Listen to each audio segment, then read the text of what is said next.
To look at Kampala today is to witness even now the legacy of destruction and decay left by Idi Amin.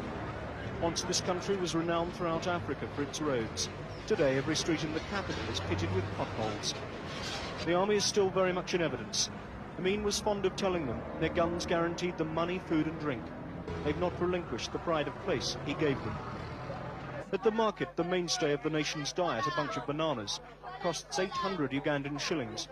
And maybe only £2, but it's nearly half the average monthly wage here. In short, it's still a battle for survival in Uganda, even though Amin is long since gone. Behind the scenes, though, some progress is being made. The world at large, more specifically the West, has launched a massive rescue and recovery program for Uganda through the World Bank.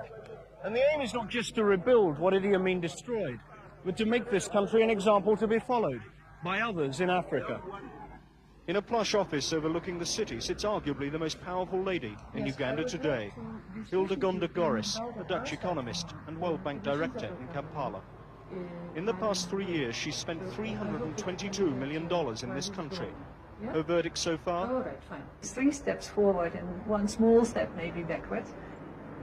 You should be patient in this place. You should be rather stubborn, I think, and you should have a clear aim of where you're going. The World Bank's money has gone largely on developing the vast natural resources of this country. This is the tea estate at Mitiana, 40 miles west of Kampala.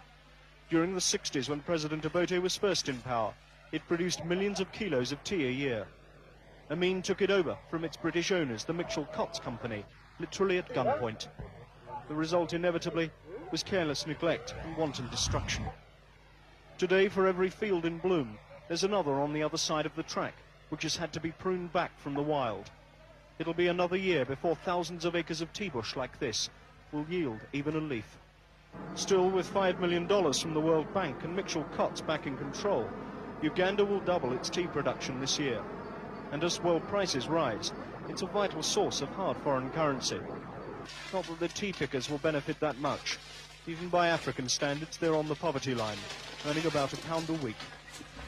The consolation is that food, along with everything else, is in abundant supply. No longer do farmers come to market, easy prey for the black marketeers.